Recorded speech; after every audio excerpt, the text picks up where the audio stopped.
Bonjour à toutes et à tous. Alors dans cette vidéo, je vous propose de faire la correction pas à pas des exercices de la semaine numéro 4, qui étaient des exercices de révision en conjugaison et en orthographe. L'objectif était que vous retravailliez 3 points, les accords sujet-verbe, l'accord dans le groupe nominal et la conjugaison du passé simple et de l'imparfait. Pendant que moi je suis en train de corriger vos travaux d'écriture, vous révisez ces 3 éléments puisque vous allez en avoir besoin pour fabriquer votre travail d'écriture au propre. Donc c'est une correction qui vise à vérifier vos réponses et également à vous apporter des explications pour les exercices que vous avez manqués, pas réussi à faire, pas forcément compris, etc. etc.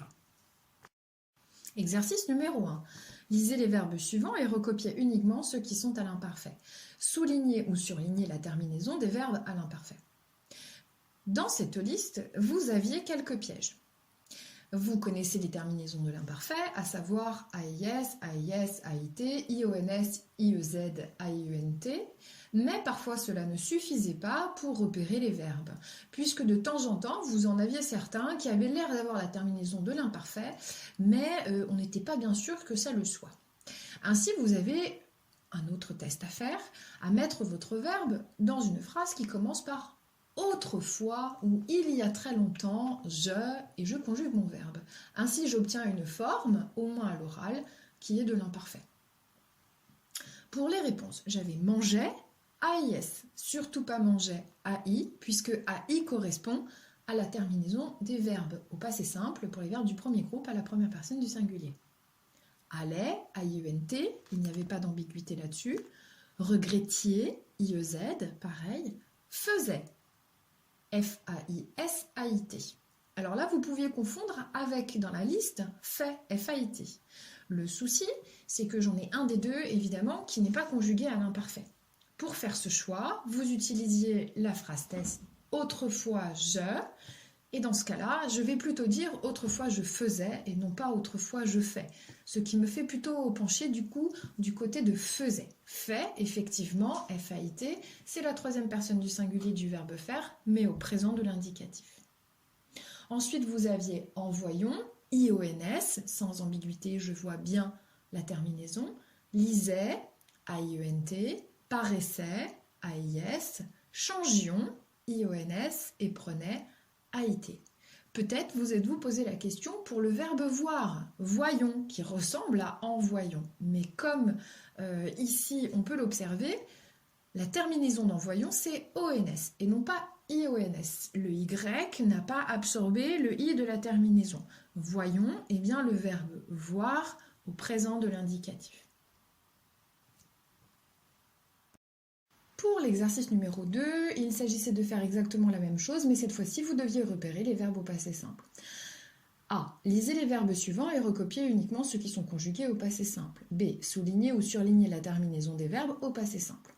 Parmi les verbes que vous aviez, il fallait faire attention parce que, contrairement à l'imparfait, les terminaisons au passé simple changent en fonction des groupes.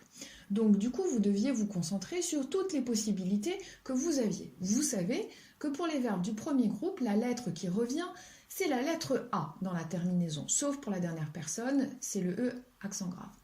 Vous savez également que pour les verbes du deuxième groupe, au passé simple, la lettre de la terminaison qui revient, c'est le I, et c'est toujours le I. Pour les verbes du troisième groupe, vous avez 3 possibilités. Les verbes en un, comme venir et tenir, donc en IN. Les verbes en I, comme le verbe dire.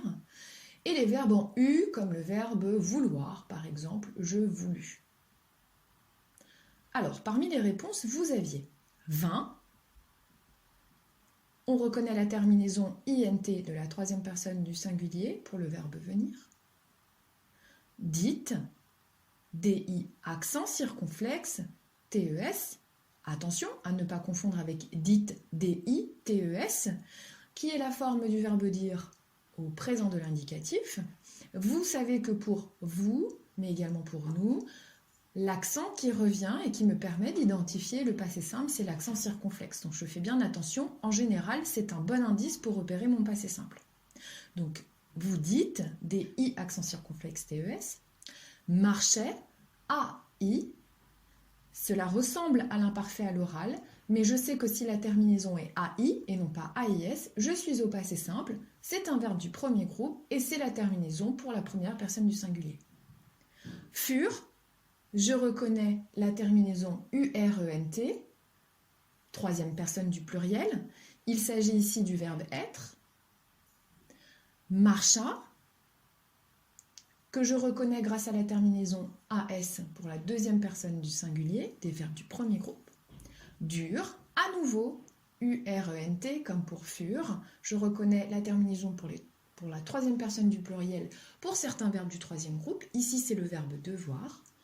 Fit, qui est le verbe faire au passé simple, que je devrais reconnaître grâce à la terminaison IT et que je ne devrais pas confondre avec d'autres temps ou avec d'autres verbes, puisque dans l'exercice précédent, on l'a vu au présent, fait, FAIS, FAIT, et à l'imparfait, faisait, FAIS, AIT ou FAIS, AIS. Donc ici, fit, je sais que je suis au passé simple.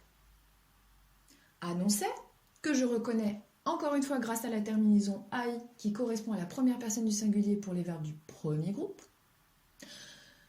Voulurent, terminaison URENT, troisième personne du pluriel. Bûmes, que je reconnais grâce à l'accent circonflexe, notamment sur le U. MES, pour la première personne du pluriel de certains verbes du troisième groupe.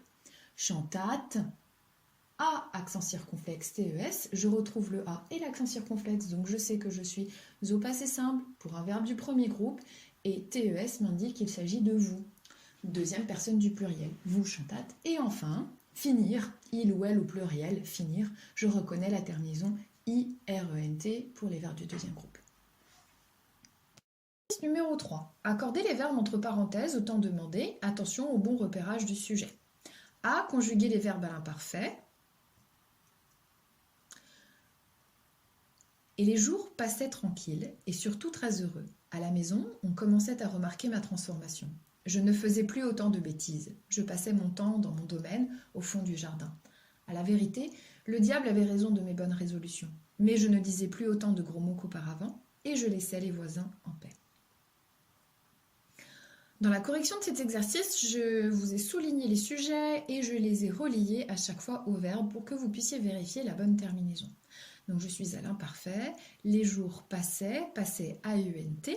Comment fait-on pour vérifier le sujet? On pose la question qui est-ce qui ou qu'est-ce qui et on trouve le sujet et ensuite on accorde en fonction du nombre et de la personne. Ainsi, qu'est-ce qui passait tranquille? C'est les jours. Les jours, c'est l'équivalent de la troisième personne du singulier. Les jours, c'est bien le sujet. Je dirais donc les jours passaient, passaient AIENT. Commencer, qui est-ce qui commençait? C'est on. On est donc le sujet, c'est-à-dire la troisième personne du singulier. Commençait s'écrira C cédille AIENT. On n'oublie pas la cédille puisque C plus A forme le son K. Je suis obligée de rajouter la cédille pour obtenir le son S. Faire. Qui est-ce qui ne faisait plus autant de bêtises? C'est je. Je est donc le sujet, c'est la première personne du singulier. Faisait s'écrira donc AIS. Qui est-ce qui passait son temps? C'est à nouveau je, le sujet, première personne du singulier, passait AIS. Qui est-ce qui avait raison? C'est le diable, l'équivalent de la troisième personne du singulier. Donc, je vais mettre la terminaison de la troisième personne du singulier, AIT. Qui est-ce qui ne disait plus autant de gros mots? C'est je, à nouveau, le sujet, première personne du singulier. La terminaison pour disait sera AIS. Et enfin, qui est-ce qui laissait les voisins en paix? C'est toujours je, le sujet, première personne du singulier, donc laissait AIS. B. Conjuguer les verbes au passé simple. L'enfant resta 2 ans dans la maison de son père. Puis un jour, Jochebed dut prendre le chemin du palais royal pour le rendre à la fille du pharaon. Celle-ci lui donna le nom de Moïse, qui signifiait « sauver des eaux ». Le roi pharaon s'attacha tendrement au garçon. Or un jour se produisit un fait terrible. Moïse saisit la couronne du roi et la plaça sur sa propre tête. Des cris indignés retentirent parmi les courtisans. La difficulté du passé simple reste toujours la même, c'est-à-dire que c'est un temps que vous n'utilisez plus qu'à l'écrit, donc vous avez du mal à le sentir à l'oral, et il faut rester vigilant au groupe auquel appartient le verbe pour être sûr de donner la bonne terminaison. Donc je commence toujours par le repérage du sujet. Pour le verbe rester, qui est-ce qui restait? C'est l'enfant.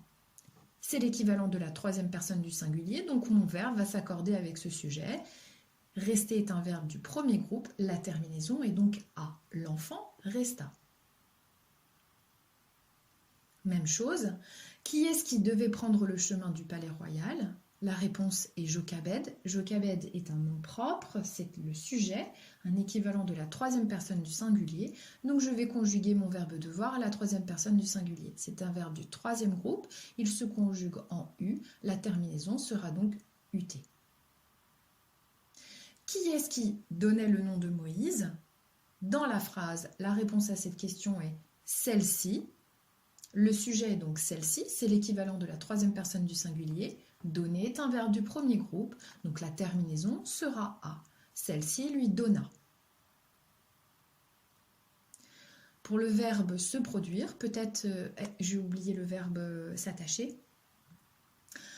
Qui est-ce qui s'attachait tendrement au garçon? La réponse est le roi Pharaon, qui est l'équivalent de la troisième personne du singulier. S'attacher est encore un verbe du premier groupe. La terminaison sera donc A. Le roi Pharaon s'attacha. Pour le verbe se produire, peut-être avez-vous eu un peu plus de mal, mais normalement, avec la question du sujet, vous devez retrouver le bon groupe nominal qui correspond. Le sujet ici était posé derrière le verbe. Si je pose ma question, qui est-ce qui ou qu'est-ce qui se produisit un jour? Ma réponse sera un fait terrible. Un fait terrible est un groupe nominal qui équivaut à la troisième personne du singulier. Donc se produisit, qui est un verbe du troisième groupe et qui se conjugue en I, va avoir pour terminaison IT. Saisir. Qui est-ce qui saisissait la couronne? La réponse est Moïse, troisième personne du singulier. Saisir, qui est un verbe du deuxième groupe, se conjuguera en IT. Placer. Qui est-ce qui plaçait sur sa propre tête la couronne? C'est Moïse qui plaça. Ainsi, troisième personne du singulier, le verbe placer est un verbe du premier groupe. Je vais donc avoir une terminaison en A. On n'oublie pas la cédille, car comme pour l'exercice précédent ou pour le verbe commencer, je suis obligée de marquer la cédille pour obtenir le son S. Retentir. Qu'est-ce qui retentit? La réponse est des cris indignés. Des cris indignés équivaut à la troisième personne du pluriel. Donc, je vais conjuguer mon verbe à la troisième personne du pluriel. Retentir est un verbe du deuxième groupe, donc je vais avoir une terminaison en I. La terminaison complète sera IRE.